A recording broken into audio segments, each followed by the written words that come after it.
Back to the violence in Bahrain. The U.S. president has called the kings of both Saudi Arabia and Bahrain and said that he is concerned with the violence and that he is urging a maximum restraint against protesters.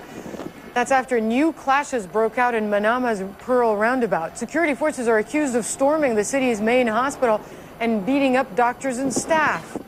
Those are all accounts that the government is denying.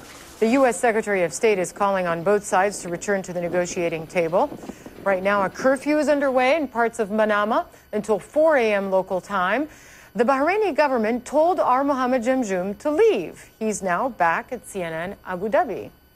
So you were told to leave the country. Why?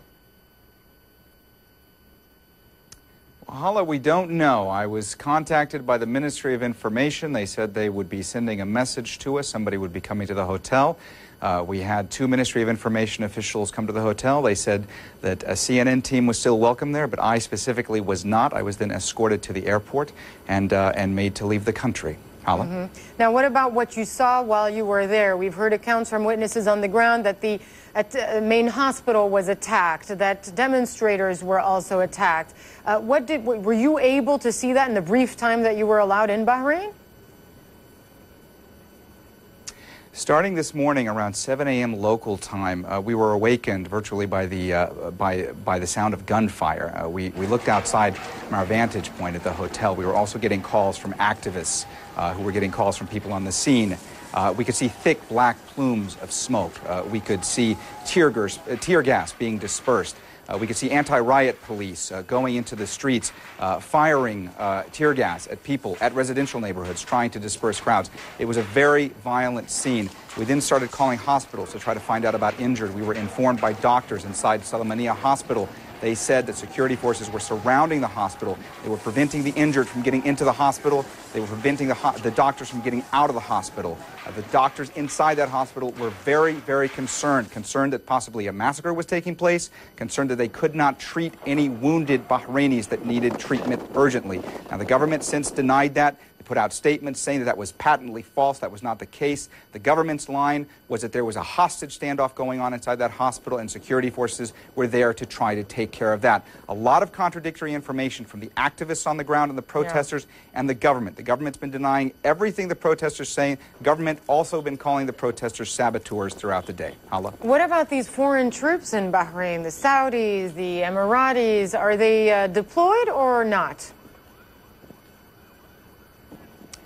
Again, a lot of contradictory information on the ground today. The official stance of the GCC and their forces there is that the Gulf Cooperation Council forces are only there in certain parts of the country to protect specific installations, that they are not going to try to deal with riots. They are not going to try to disperse any of the rioters. That's a matter for the Bahrainis. But people on the ground there, many of them convinced today that Saudi forces, UAE forces may have been involved in the anti-riot policing that was going on. We were trying to find that out from government officials. We asked repeatedly to speak to government officials to try to find out what the government line was, to interview people while we were there. We never got anybody to come to us. We never got anybody to comment to us beyond the statements that we got. I'm sorry, I don't mean to interrupt you, but what are they saying? We've been trying to get some of the government officials from Bahrain on the air as well. What is the response? Why aren't they, if they're denying the accounts of witnesses, if they're denying the accounts coming from doctors and hospitals, why aren't they coming out on the air to contradict